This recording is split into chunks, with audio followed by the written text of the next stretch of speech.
Hello, everyone, and thank you for joining us for today's special virtual briefing, Within Our Borders, the Chinese Communist Party's Silent Domestic Invasion. Over the last few years, as many of us have seen, Washington has woken up to the threat the Chinese Communist Party poses not only to American foreign policy, but to our domestic policy. This is something that our governors have understood and been tackling for quite some time. From the fentanyl epidemic to cyber espionage, influence operations against elected officials, agricultural land grabs, and interference with academic freedom, the CCP has deliberately sought to undermine American strength both at home and abroad. Today, we have an incredible panel of former US government officials to speak candidly about the threat posed by the CCP's domestic influence operations, as well as to share some tactics for how to combat those actions at the state and the federal level. This includes Brian Cavanaugh, former Senior Director for Resilience Policy on the National Security Council and Executive Director for Strategic Planning and Integration for the Department of Homeland Security's Countering Weapons of Mass Destruction Office, a very long title. Michael Ellis, former General Counsel of the National Security Agency and Deputy Assistant to the President and Senior Director for Intelligence Programs on the National Security Council. And Dr. Jacqueline, co-founder of American Academy for Strategic Education. Vandenberg Senior Policy Director, Dr. Amanda Rothschild, will moderate this discussion before turning it over to audience Q&A. Dr. Rothschild, turning it over to you. Great, thank you, Carrie, and thanks again to our three panelists for joining us today for an important discussion, and thanks to all of you in the audience also for making time for this. Our renewed focus on the domestic threat from China emerged out of several discussions we had with the folks on this call and other affiliated experts over the summer and the fall. One of the events that also emerged out of those discussions was our trade and investment event in September. So if you haven't seen that event, the recording is on YouTube, and it includes several recommendations on mitigating the economic threat from China. So definitely something to check out, and we'll also be doing a lot more programming on COVID origins in the coming weeks. So expect more from us on this front. As Carrie said, we have a fantastic panel here today. We will open up to Q&A towards the end of our hour. You can submit questions at any time. We do ask that you use the Q&A box so we ensure that we capture all of those questions. So please don't use the chat. If you can, please use the Q&A box. And with that, I'll turn it over to Brian for some opening remarks. Well, thank you, Amanda and Carrie, for the introduction. Good afternoon, everyone. It is a pleasure to be a part of this important discussion with my colleagues, Michael and Jackie. The United States, as we're all aware, and China are entering into an intense era of strategic competition. This is not a Trump or Biden administration policy preference. In fact, it is the most bipartisan area of policy agreement that I've seen in my years in Washington. America's ability to compete in a global economy depends on our technology leadership and innovation, and there is an urgent need to maintain America's technology edge over China. I think FBI Director Chris Wray put it best when he described China's information and intellectual property theft of Americans as one of the largest transfers of wealth in human history. The ways in which China seeks to exert influence over the United States are long and diverse. From its efforts to steal cutting-edge technology from our best research universities, to malign influence operations against political candidates, to manipulating governments through sister city relationships and trips to China, Beijing is aggressively seeking to undermine democratic values and American security interests.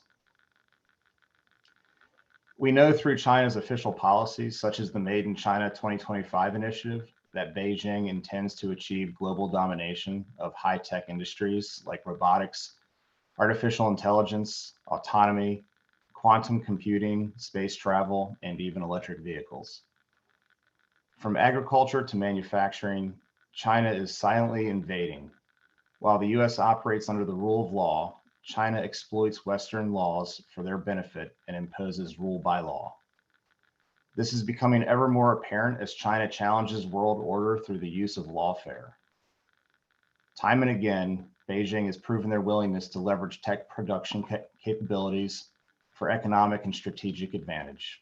In fact, just last week, the FCC took action against Huawei, prohibiting communications equipment deemed to pose an unacceptable risk to national security from being authorized for importation or sale in the United States. In another example, recently a US company has faced unrelenting and well-funded lawfare campaign from the Chinese, who are seeking to wrestle control of spectrum in a prized low Earth orbital constellation. Chinese state-owned entities have waged this legal battle in an effort to establish Beijing's facts and space policy.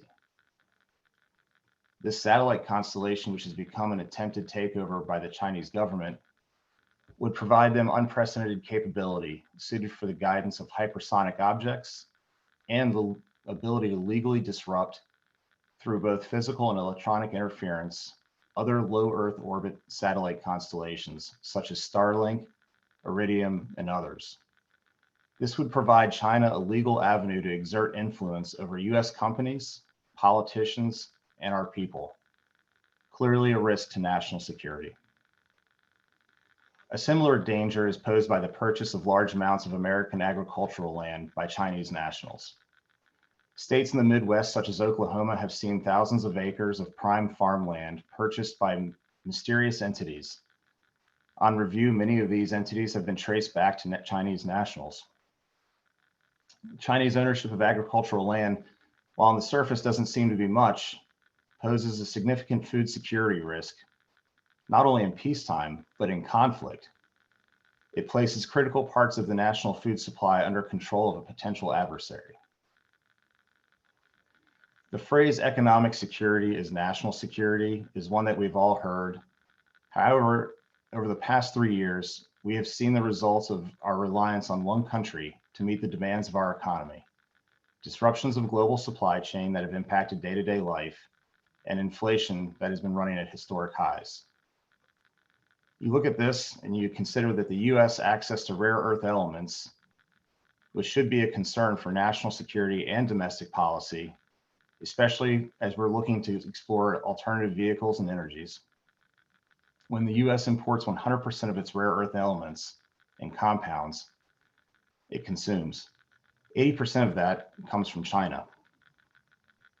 Logistically speaking, our supply chain should focus on policy efforts that enhance the fleet of domestically constructed vehicles or vessels and a cadre of trained, efficient citizen mariners, instead of ceding market share to international carriers, including the Chinese.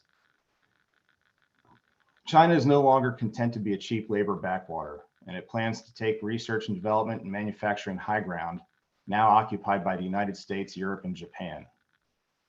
While all those are critical elements of what's happening with China, I want to close with some comments on what I think is probably the most terrifying issue, and that is understanding China's role in fentanyl epidemic, an epidemic that is the leading cause of death for Americans 18 to 45.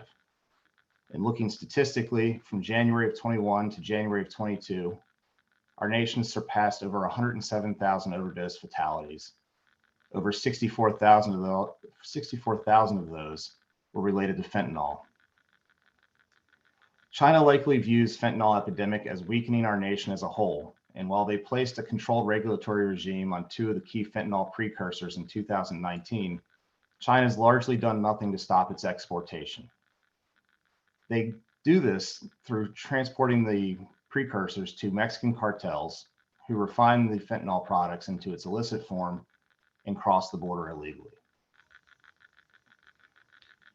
Amidst such sobering news, I remain an optimist about America's future. Our apparent weakness, I think, is able to be cured with leadership and political will. And I appreciate the Vandenberg Coalition for hosting an honest and frank conversation like this, as I believe those, as well as similar conversations at the state and local level, and the possibility of establishing state China commissions could be a catalyst for our cure. Thank you, Amanda. Thank you very much, Brian, for those opening remarks. We do have a number of state and local leaders and staff on the call today, so I'm sure they very much appreciate the opportunity to hear how they may be able to take specific steps in their states. So now over to Michael. Thanks, Amanda, and it's great to be here with the Vandenberg Coalition today and to be joined by talented colleagues from government. Looking forward to the discussion. I wanted to talk a little bit about the Chinese covert influence campaign on U.S. domestic politics. There's been a lot of ink spilled in recent years about Chinese economic espionage, and that I don't mean to downplay the severity of that campaign as well. But I think there's a fair amount of appreciation of the threat that China poses when it comes to cybersecurity and cyber attacks. There is a less well shared understanding of the covert influence that China has attempted to exert over the U.S. political system.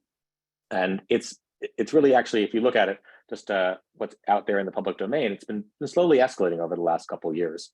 If you look just at cases that DOJ has charged over the last year, and obviously it's a very high bar to charge a case, right? The government doesn't like to bring cases that it can't be assured that it'll win and be able to meet the standard of beyond a reasonable doubt of guilt. If you look just at the cases that they've charged over the last year, they've charged Chinese agents inside the U.S. with attempting to undermine the campaign of a U.S. congressional candidate in New York. They've charged Chinese agents who have attempted to use information that they illegally obtained from federal law enforcement databases to harass activist and pro-Tibet groups inside the U.S. They've spied on Chinese pro-democracy activists inside the U.S. and attempted to coerce Chinese citizens living in the U.S. to return to China so they can face corruption charges back at home, or attempted to coerce them to return to prevent their relatives from being subject to the same kinds of charges. And they've attempted to steal confidential information from law enforcement sources about U.S. government investigations, specifically the criminal investigation of Huawei. That's just cases that have been charged in recent months. In addition to that, there have been news reports that the scheduler for Congressman Don Beyer in the U.S. House of Representatives was setting up meetings for Chinese embassy officials in D.C. with other folks on the Hill at the request of that embassy. And if you recall, an employee of Senator Feinstein's California office, was exposed to be a recruited Chinese agent who had been tasked by the Chinese to report back on local politics in California. All of these cases are part of a concerted campaign to influence U.S. policies and advance Chinese interests. And as Amanda noted, I know we have a number of state and local government officials and folks who work in state and local politics on the line today. I wanted to focus a little bit more on this Chinese strategy. In some of their documents that have become public, CCP documents, they refer to the strategy as using the local to surround the center, right? That they have recognized the importance of cultivating influence and relationships with state and local officials in the U.S. And they pay careful attention to this. We know that the Chinese analyze the PII, the personally identifiable information of state and local leaders. They go through and rank all 50 U.S. governors on their attitudes towards China, right? They're keeping close tabs. And they target these state and local leaders early in their career. They understand how the U.S. political system works, and they know that if you want to cultivate a relationship with the congressmen and senators of the future, you do that by starting when they're on the county council or in the mayorship of the city. If you look at, for instance, the public reporting on Fang, the Chinese agent who was involved in a relationship with Congressman Eric Swalwell. She didn't approach him when he was in Congress on the House Intelligence Committee. She approached him when he was on the City Council of Dublin, California, early in his career. There's also reporting that she engaged in sexual relationships with at least 2 mayors of Midwestern cities. And that's just one of many Chinese agents engaged in this style of influence campaign. The Chinese have also become very savvy about exploiting, I think Brian mentioned these, the city-to-city partnerships between American cities and Chinese cities. There's nothing inherently nefarious about these relationships, but they can be used as an avenue to exert pressure and influence. On the Chinese side, these relationships are centrally managed and are cultivated to create dependencies with U.S. Local governments. They offer carrots, right? Investment deals, trips to China, for U.S. delegations in exchange for officials taking pro-China stances, and they have sticks, canceled investments for officials who don't. There's public reporting of one U.S. state governor who received a letter from a Chinese consulate 3 years ago threatening to cancel Chinese state-sponsored investment in his state if he took a trip to Taiwan. Again, that's just one example of this kind of behavior. So, what to do about it? This is a threat that requires a whole of government response, both at the federal and the state and local level. Even agencies that aren't traditionally thought of as having a national security role. Brian mentioned the issue of land purchases, right? So the Department of Agriculture has a role here.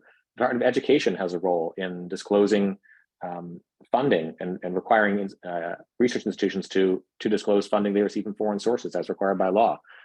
This is an effort that not just the intelligence community or law enforcement needs to take part in. It's really across the entirety of the U.S. government, and vigilance is required at the state level, as well as cooperation between federal and state officials to combat this threat. So with that, look forward to discussion and the questions from this group. Great, thank you so much, Michael. And now over to Dr. Jackie Deal. Thank you, Amanda. It's a real pleasure. Thank you to the Vandenberg Coalition for hosting this important event, and it's an honor and a pleasure to follow my distinguished colleagues and friends. In batting cleanup, maybe I'll just try to put an exclamation point if you're not already scared enough about what we just heard, and then I'll conclude on maybe some constructive notes. I'm sure that everyone on this call, and I know my colleagues, are leaning forward to address some of these vulnerabilities and shore up our defenses. So I think at a primary level, what we heard about and what we are tracking now are security, military intelligence threats and risks, and they run kind of a gamut or a spectrum from spyware and intelligence, surveillance, reconnaissance, targeting tools in the digital realm, but also kind of at a human level on the ground here in the US, to risks that actually affect our military capability in terms of the systems that we're producing and their efficacy. We heard about these land purchases that are so problematic, not just from a food security perspective, but also because so many of them from North Dakota to Texas are in close proximity to military bases, sensitive facilities where we're testing new platforms, and where if the signatures of those platforms is captured, their efficacy in a future war might be less than what it would otherwise be. And potentially this is, becoming a bipartisan issue, which is good news.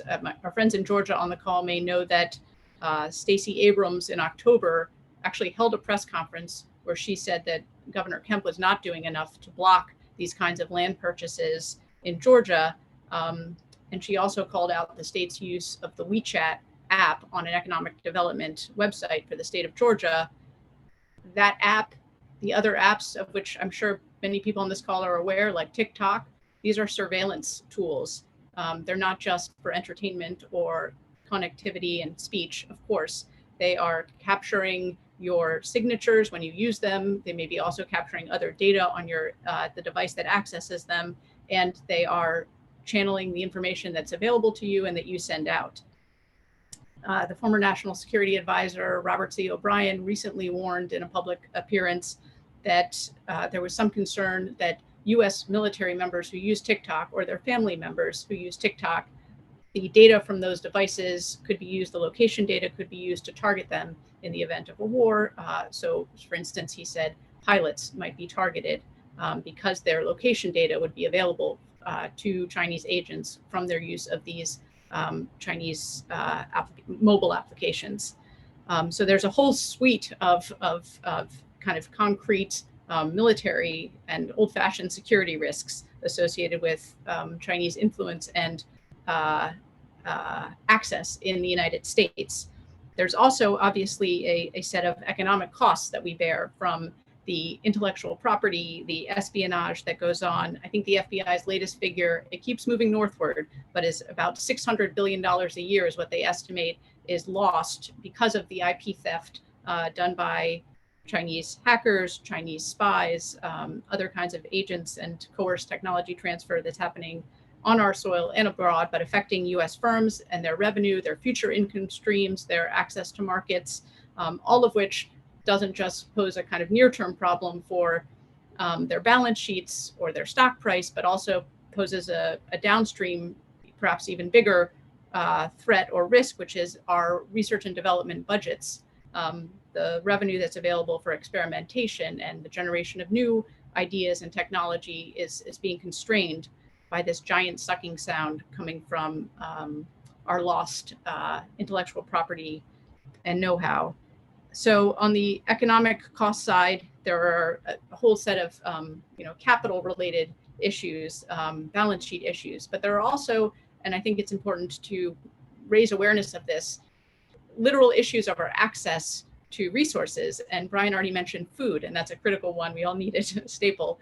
But as we saw in the pandemic, in the early days of the pandemic, our access to personal protective equipment and perhaps also pharmaceutical can be compromised by capital flows from the US into the mainland of China, where factories may be built by American companies, but then they may see the goods produced by those factories nationalized or intercepted, and the ability of Americans to get things that are made in China is not secure. And some of you remember that haunting moment in March of 2020 when the Trump administration was asking reasonable questions about the handling of COVID at the outset in Wuhan, and Xinhua, the Chinese state news agency, published in English an article saying, you can keep asking these questions, but it would be a shame if your hospitals didn't receive the pharmaceuticals they needed and then fell into, I'm quoting or paraphrasing, fell into the hell of the novel coronavirus pandemic.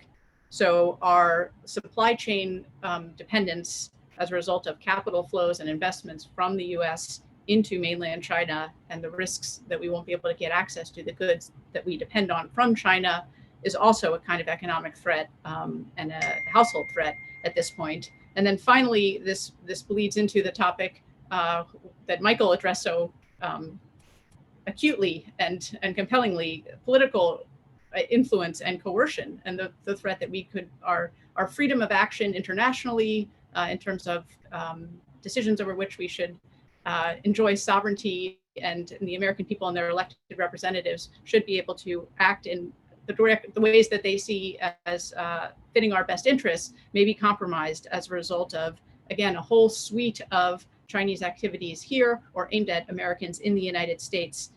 Everything from threats related to our dependence on goods from China, the supply chain risks that are an economic and political vulnerability at this point. But as Michael and Brian also mentioned, the risk that we can't even conceive properly, identify, name, describe the kind of threat we're facing from China, because our academic institutions, our scholarship is compromised because of money flows, because of influence operations on US college campuses, because of the activities of Chinese students and scholars associations, CSSAs, which we know are actively monitoring mainland students on Chinese campuses and their speech, and therefore infringing on the freedom of inquiry that all American students should enjoy on American campuses.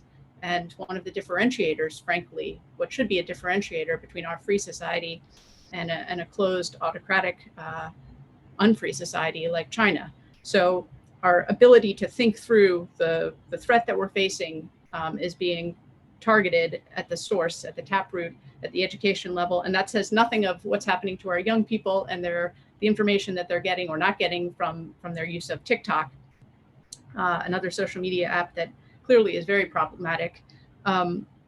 So I guess I'm trying to say that, we are on the receiving end potentially of what is described in the heading for this event as a silent invasion, and that's an apt term for it. We are learning from our Australian friends, where there was a book with that title published several years ago that alerted our friends down under to the threat that they were facing from Chinese influence and interference operations political, economic, otherwise, on Australian soil. And the reason that I think it's also so apt is because Xi Jinping himself, the General Secretary of the Chinese Communist Party, speaks in this way. After he ascended to the General Secretaryship in 2012, the National Defense University, which is a PLA, Professional Military Education and Research Institution, put out a video called Silent Contest.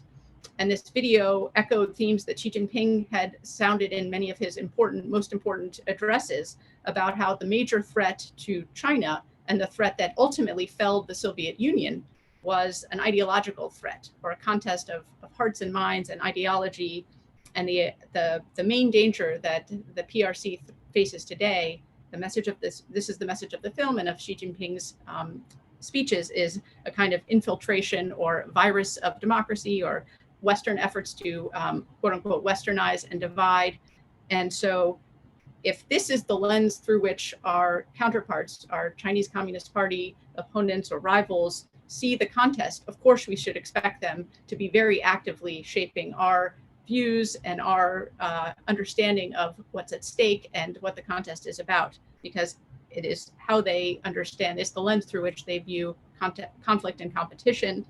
And the final thing I want to say on this is, the United Front is one of the three magic weapons that Mao Zedong spoke about in a famous address in 1939. He said the Communist Party has benefited from it, will benefit from it. The three magic weapons are the United Front, which is the ability to reach out and find friends or so-called friends and defeat enemies or demote enemies in peacetime through these kinds of espionage and influence operations. And then the other two magic weapons were the military and the party itself. But first was United Front operations. And now we understand through great research and scholarship, like a new book called Spies and Lies by Alex Joske, that the United Front work that takes place in the United States is often really run by intelligence, by the Ministry of State Security of China, its external intelligence branch. So this is a sweeping, comprehensive problem we face. I'm optimistic because I believe in democracy, and I'm happy to be on this panel because I think it's, as my colleagues have said, part of the solution. Sunlight is the best disinfectant. Raising awareness of these issues is the first step in defending ourselves. And I'm inspired by the example of Texas, which responded to the threat of land purchases that we've already spoken about with the Lone Star Infrastructure Protection Act. And I think other states may be interested or contemplating following suit. The American people understand what's happening at a level that's probably even more granular than what we've described. And so I think I'm confident that they're going to work through the legislative process, work through their votes to elect officials who will be responsive. And I think that's how we will redress some of the vulnerabilities that have opened up and that we've all been speaking about. So thanks. Great. Thank you so much, Jackie. As Jackie said, one of the most important outcomes of this call would be for our audience members to take part in raising more awareness and sounding the alarm, so it's no longer a silent invasion. We will be taking audience Q&A, so feel free to go ahead and submit those now. And in the meantime, I'll pose a few questions to our panelists today. You all touched on a number of different threats: physical safety, food security, medicine, the educational sector, privacy, intelligence threats to our youth. For the congressional staff who are on the Hill and on our call today, and the state level leaders, what are the immediate steps or the immediate problems they can focus on in the near term if they have to prioritize action? Are there any areas that you would suggest they focus on immediately, perhaps in the new Congress, for those congressional staff on the call today? And if no one wants to jump in, I can direct it to Brian and we can go down the line, but let me, Jackie, if you want to go. Yeah. Just very quickly, we are in the process of spending, tens of millions, trillions, really, hundreds of millions, trillions of dollars on a number of efforts that are at least nominally about competing better and better defending ourselves against the risk of coercion from the PRC, from the Chinese Communist Party. And I think the risk is that if we don't shore up some of these vulnerabilities, we'll be throwing good money after bad, or we will be lining the pockets of our competitors. So the more we can put up guardrails, the more we can audit and vet our expenditures to ensure that they're not going to reward the kind of coercive behavior that we've been describing. I think that that's an urgent priority at this point as we lean into, huge expenditures of taxpayer money. Yeah, I'd echo that point from Jackie that, you think about like the CHIPS Act, right? Spending, tens of billions of dollars to, secure U.S. position in semiconductor technology against Chinese threats. But, there's nothing in there for counterintelligence resources. I think to really foot stomp a point that she alluded to, it doesn't do you a whole lot of good to invest a huge amount of resources in securing a technological edge if that technological edge is promptly stolen by the Chinese, right? Then we've both done all of the work and gotten none of the benefit from it, right? Because the advantage is negated. And I think one area where you see that every day is in the institutions of higher learning and the federal resources that are being put into universities for research and development, and then to turn around and watch that innovation disappear and walk out the door with 1,000 Talents program or with some other effort by the Chinese to take that out. So how do you fix the system in a way that allows us to understand what's happening at these universities in terms of the innovation and tech that's being developed and established, at least to those that are tied to federal or state funds? If there's federal and state funds tied to it, how do we improve the oversight of what's happening with those outcomes? Great, thank you. I wanted to ask a question that came in from Peter Aiken from Fox News Digital. He references the recent protests that we've all seen across China in response to the government's strict COVID-19 policies and other repressive measures. He says, what is most shocking is the fact that the West has been able to see so much of this video footage. So he's wondering, why has China not done a better job of locking down this footage, and what conclusions can we draw from the fact that the footage has reached the West? Maybe Jackie, we can start with you on that one. Sure. I mean, I can't say I was also surprised and pleased and impressed or moved by the scenes that we all saw. I gather that some of the explanation is as simple as, this took place over a weekend, and as with security professionals everywhere, people take days off. But I think we are now seeing a tremendous response. Unfortunately, the kind of Xinjiangification, the locking down of huge cities, very important centers like Shanghai, where now ordinary citizens, now the videos that are coming out are showing ordinary citizens having their phones searched to see if they're using apps that could be used to upload footage or protest content. And so I fear now that we're seeing a kind of crackdown with a vengeance. And there is also a kind of pattern in the PRC when unexpected protests develop. There's often a kind of pause as the party decides what to do, what's happening, as information is flowing or not flowing to the right places in real time. There can be a kind of lag, and then we see the resolution, which unfortunately I fear ends up with a lot of processing and collecting of data to figure out who are the ringleaders or who's involved and to punish them. So I think it's very incumbent on us now to speak out about how brave the people were, how what they did was completely consistent, as far as I could tell, even with Chinese laws, the rule by law system they have. People were very careful to say that they were just asking for compliance with regulations on COVID that had recently been offered. So I think it's the free world's obligation now to say, when innocent people are saying, holding up blank pieces of paper and saying, I want more COVID tests and I want more quarantine, and singing patriotic songs, you can't react. You can't treat them like criminals. That's barbaric. Thank you, Jackie. Any others want to jump in on this before moving to the next question? Okay, we've had a number come in related to the Biden administration's handling of various elements of the domestic threat from China. Michael, you wrote an article on this recently, and we also have a question specifically referencing the Chinese police station in New York and whether the Justice Department is taking that particular threat seriously. Could you offer your assessment on where the Biden administration has fallen short and where there are areas for improvement regarding various elements of the domestic threat? Yeah, and thanks for noting that paper, Amanda. You know, it's actually unconscionable, I think, that the Biden administration shut down DOJ's China initiative. If folks are, you know, folks who may not be familiar, this was an initiative started in the Trump administration, but you know, there's been a whole range of China-related policies where there really has been a remarkable continuity between Trump and Biden administrations, and where the Biden folks, I think, have done a great job of actually recognizing and confronting the threat. This wasn't one of them.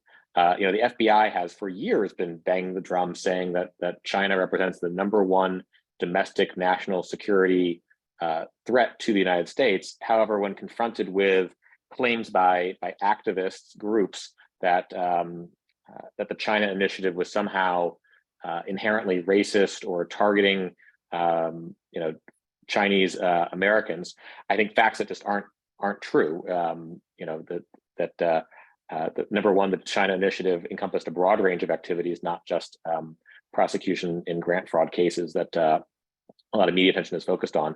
But you know, #2, even if you look at those, I don't think it's true that they were unfairly signaling out anyone in a single prosecution based on their ethnicity or national origin.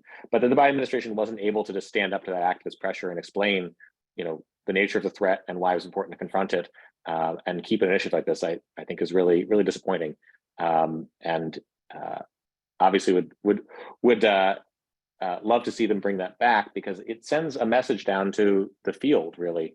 You know, there's certainly Chinese espionage-related cases are still being prosecuted, but if you're, you know, an ambitious assistant U.S. attorney somewhere out in a U.S. attorney's office far away from main justice, or an FBI agent, you know, you need to read the signals from main justice leadership very carefully to what is a priority and what is not a priority. And when the signal is, we are ending the China initiative, China is just one of many nation state threats to the United States, it should not be prioritized above others. You know, that AUSA, that FBI agent is going to take away from the conclusion that maybe they should focus their efforts on something else and not use their scarce time and resources to investigate a China threat. So I think that was a real mistake. You know, in terms of other Biden administration actions, we keep reading in the newspaper that they're about to do something about TikTok. It's been now, you know, a year and a half, and we haven't seen any action on TikTok, or really any concrete efforts to implement the information communication supply chain executive order signed by President Trump, which, again, President Biden has continued, right? He has left it in place and refined the process, which, you know, could be salutary steps, but it's time to see a little more action. Thank you, Michael. Does anyone else want to jump in on that? The Biden administration, what could they be doing better? Okay. We oh, Brian, did you want to go? I was going to just Yeah. I'm going to attach that to a question I just saw come in the chat on immigration, and that's kind of there are two things that could be taken together. I think if you look at it in terms of fentanyl and what could be done, absolutely having an open border is it's going to allow not only fentanyl persons that we would otherwise have stopped at border points of entry and border entry. So border is an obvious area where there's a need for some tightening of the illegal immigration, and getting perhaps Stop Fentanyl Border Crossings Act is a great way to go. I think there's a lot to be desired there, but I also think if that's the only thing you're looking at to kind of put a lid on fentanyl, that's it's a myopic approach. It's not going to work. I had a conversation with colleagues a few weeks ago where exploring what was it that kind of curbed the 1980s, early 90s in the drug war, the war on drugs of that time. And I think we need to get back to something where it's more mainstream. It's talked about in the, Jackie had mentioned that, sunlight is the best antiseptic. We're just not talking about the fentanyl epidemic the way we talk about everything else. Everything else is crossing your TV screens, your computer screens all day long. But here you have over 100,000 Americans dying from drug overdose. It's surpassing COVID, cancer, heart disease for the 18 to 45-year-old age range in a cause of death. And there's no one highlighting that. There's no one taking that mantle and moving with it. And I think there's an absence of leadership in the executive branch to really make that an issue and go after it at its root, at its origin. Brian, on this topic, the fentanyl issue is an issue that the Vandenberg Coalition is focusing pretty intently on at the moment. Do you believe that China is deliberately using fentanyl as a weapon? And what do you think about proposals to classify the drug as a weapon of mass destruction? So I think early on, I highlighted in the opening remarks, China in 2019 did put a regulatory regime in place on fentanyl precursors. And I believe that came out of a result of a G20 where President Trump made that a pretty strong and firm request. So that action was taken, but if you look at enforcement of that action, it's been minimal to non-existent. My instincts and what I know from my experience in there would be that this is definitely seen as something that is weakening American society, and anything that weakens American society and gives China a leg up in what they're viewing as this competitive race is something they're okay with allowing to have happen. Thank you. So I think in terms of putting that on a weapon of mass destruction, it certainly merits a discussion. And if the policy debate has not occurred, it should be occurring on that issue. Thank you. We've had a couple of questions come in related to the economic threat from China and China's influence on corporate boardrooms and other areas. Vandenberg Advisory Board member, Ambassador Kelly Curry, is asking about, she notes that one of the biggest vulnerabilities is the way Chinese companies still have virtually unfettered access to US capital markets, and inbound investment is also a vector for theft of our most bleeding edge technology. States and localities have a role as big institutional investors, but continue to lag in acting. Tennessee has a good model, but we'd appreciate the panelists offering maybe some other suggestions for things that they can do to protect their citizens and their economies. So maybe over to Jackie on this one. So what can state and local actors do to better protect their businesses and economies from the threat from China? Yeah, that's a huge question, $1 trillion question. Thank you, Ambassador Curry, for raising it. And some ideas have already been mentioned.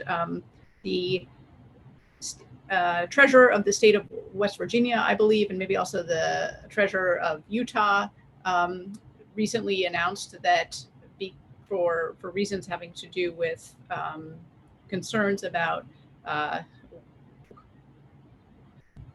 the priorities of the investment firms that were managing the money. Certain firms, I believe BlackRock was the firm in the West Virginia case, would no longer receive some state money. But I think there could be a kind of additional zeros to be added if states made similar decisions, and actors that are based in China or do a huge amount of business in China, if they extended this set of concerns to pension funds, state pension funds for state workers, or for the university, the endowments, or the teachers in the state. So there's a range of things that I think state legislatures or state governments can do around state investments.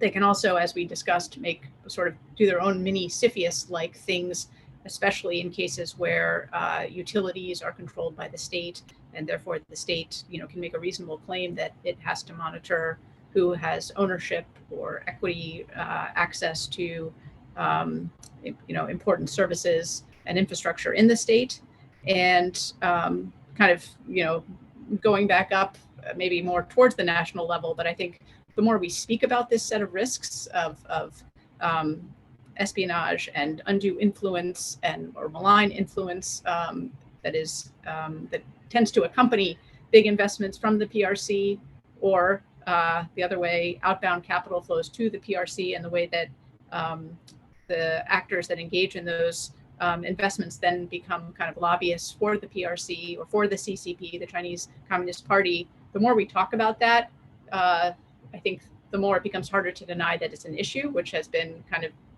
the response to date, or the impulse of many of the involved actors, and moving upwards in intensity from just talking about it. I think the SEC or other regulatory authorities could consider whether risks associated with Chinese Communist Party influence or leverage, or the possibility that there could be a war, and we would have to worry about the security of those investments, that could be added as a criteria. I don't understand why ESG, for instance, doesn't seem to consider governance risks or social risks associated with child labor or the Chinese Communist Party's malign influence. And I think some maybe congressional action to mandate that anything that purports to be ESG, but that touches Xinjiang or Chinese state enterprises or the Chinese military, can't be considered ESG. That would be a start, or a move in the right direction. And there's plenty more to do, frankly. We're seeing, as Michael mentioned, an extraordinary lawfare kind of effort waged by the CCP in the United States, crazy extraterritorial claims that we need to fight with law, with our good lawyers.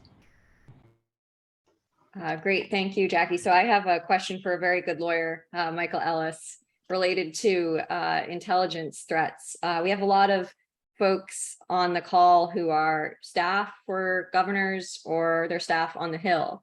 And as several of our panelists pointed out, these people are potential targets for Chinese influence. What can they do to protect their privacy that we can discuss here in an unclassed setting, to protect their privacy, the privacy of their families, and their security going forward? No, it's a great question, and obviously there are some basic forms of cyber hygiene that folks can engage in. There's been plenty of reporting that LinkedIn, for instance, is a dream for foreign intelligence services. That's how they find people. They find personal information about you. They can determine who you're connected with and make use of those connections. So just being as a basic measure of prudence, careful about what is posted publicly about you, realizing that you are in fact a target for these espionage efforts is a start. I'd also encourage everyone in the state and local level to have a good relationship with their local FBI field office. If you don't already know who you would call if you were targeted by a Chinese agent, think that through and establish communications with them. Have a good line open so that if that moment were to come, if there's a hack, if there's an influence operation, if there's something that just doesn't seem right, that you have that point of contact already established with your local FBI field office. Great, thank you, Michael. We also have a question asking who has been the most effective leader on China, or leaders at the state and local level, and also maybe on the Hill or nationally more broadly. Our executive director points out that several governors, Kemp, DeSantis, Lee, Dunleavy, Ricketts, Cox, Little, and Abbott, have all taken action within the past year to raise greater awareness on China. Are there others who have been effective, who we can look to as an example on this issue?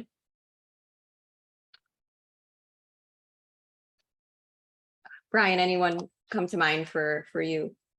I mean, on my end, there's been a lot of examples of where we're doing things right. I don't think there's anything that merits me calling out exactly at this point.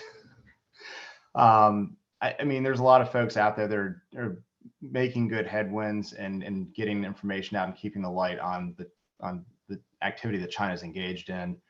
From a current example, I think, Matt Pottinger is very active in that space and has been traveling to different states, carrying that message and working not just at the leadership levels, but also across some of the department heads at state levels. So looking at that leadership level, the cabinet leadership at the state level. So finding folks that are willing to make that investment of time and have that conversation is really important. Michael or Jackie, any other thoughts on this question? Yeah, I'll second the Matt Pottinger nomination and just say that, he also impressively took the fight to the mainland by giving addresses in Mandarin while he was in office. And that's a very important part of this too. We need to speak in Mandarin to overseas Chinese communities and on the mainland as much as we can reach them.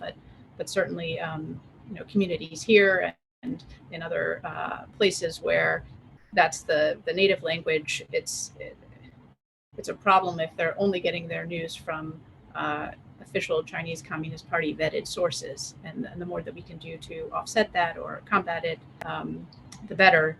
And I'll also give a shout out to former Congressman Will Hurd, who used to, apparently when he went back to his district in Texas, talk to his constituents about the importance of the competition with the Chinese Communist Party and the PRC in these terms. He would say, do you guys like having English as your lingua franca?